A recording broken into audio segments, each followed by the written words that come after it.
talked about classroom library, getting us beyond just the mere expository and actually getting a lot of real life text into your classrooms. So it's going to take support of tubs and bins and binders and acetate sheets and all of the office supplies. It always comes down to office supplies at some point when we're talking about organizing for authentic text in the classroom. You probably saw this in the last video, but I didn't get a chance to actually say what's in it. So this battle box from the Revolutionary War, 13 pieces of war memorabilia in there. It's got an actual replica of a Revolutionary War era coin, a flag that has some text on it, letters, documents. The whole thing is just filled with all of these things, as well as a book to support this study that kids might do of the Revolutionary War. Through the mid-2000s, and publishing companies went crazy with this stuff because the push for fact books was huge. There weren't enough fact books in elementary schools, and at the same time there was a huge push from the social studies community to have a lot of primary sources in things. So an interesting thing. So I have this folder full of authentic texts, and most of that this is brochures and catalogs. My son cannot get enough of the Schleich catalog. They often have these over at Jack's. They have these little displays of the Schleich animals, and these free catalogs are there. Toy stores often have the same catalog for Calico Critters and Legos and other things that you might see. So let's see, I'm just going to dig in here a little bit more closely, and then we're going to get to some hot chocolate. Pokemon cards and Magic cards. Do you have any of these? This is not actually Pokemon, this is Yu-Gi-Oh! Do you remember when Yu-Gi-Oh! Was a thing? Dragon Ball Z.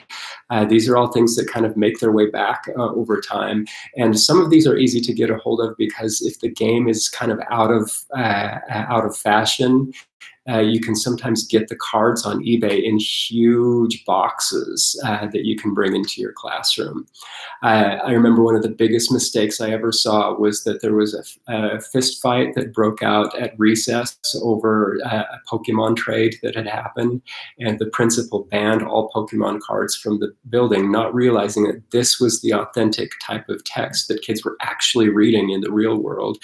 And they were reading intense words. This one says bubonic vermin on it, and Pokemon cards have words on them like Wergaruramon, that kids can read these half Japanese, half English words in first and second grade because they want these pieces of text. Okay, so when it comes down to it also, we need to have this idea that packaging is full of writing as well as other pieces of authentic writing that are out there. Look at all the writing that's on a toothpaste box. Look at that, a little comic book almost on a toothpaste box. All sorts of things to read and look at when you're looking at real world text. So one of my favorite pieces of authentic writing is this Swiss Miss Cocoa box, and I'm just going to read aloud to you the text that's there. I'll let you look at it for a second so that you can see what it looks like. Maybe you want to pause it and read it. I don't know if you can. Maybe I should post a picture of it along with this. But I'm going to read this for you. It says, Swiss Miss warms the heart. Distinguished by a creamy and rich taste, Swiss Miss is a cocoa of superior quality. From its origins in Menominee, Wisconsin, where we created the first instant cocoa in 1957, Swiss Miss is the result of blending the finest imported cocoa powder with the freshest milk. But what makes this cocoa so special is not just the quality ingredients, it's quality care and commitment by the proud employees in Menominee to make a truly wonderful cocoa, a cocoa that you'll feel great about sharing with your family and friends. So from all of us to you, enjoy a relaxing moment with Swiss Miss. You warm the home, we'll warm the heart.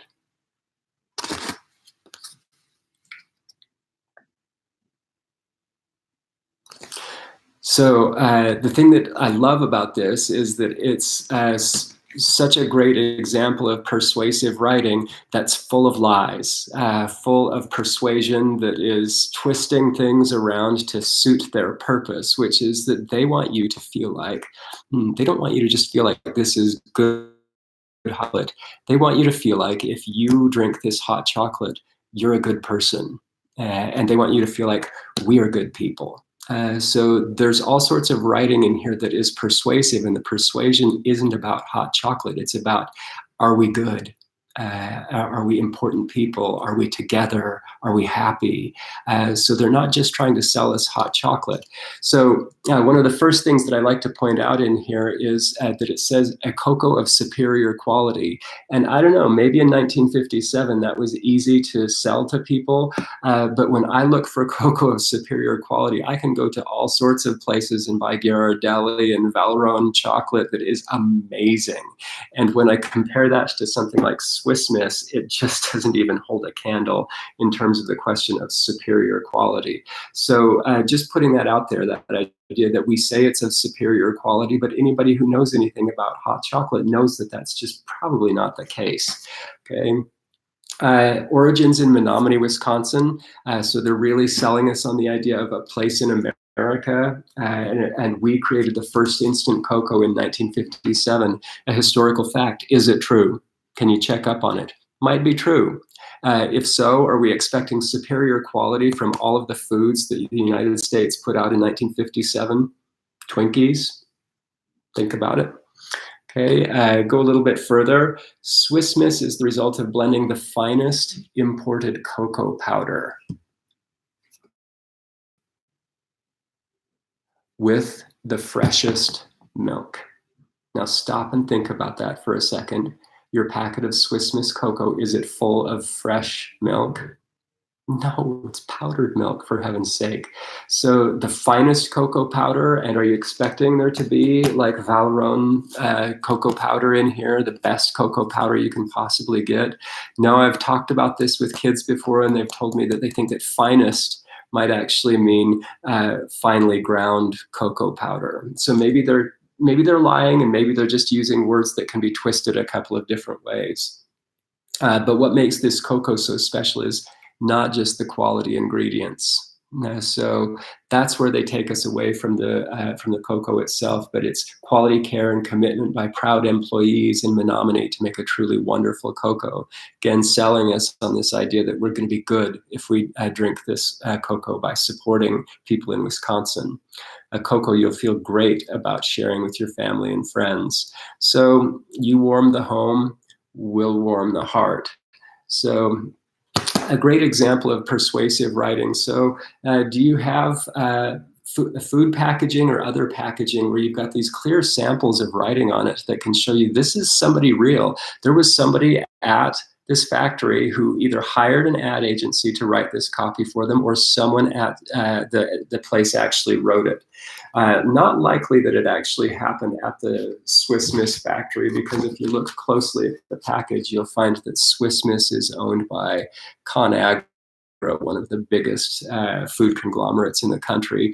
Pretty likely that it was an ad agency that wrote this copy for us.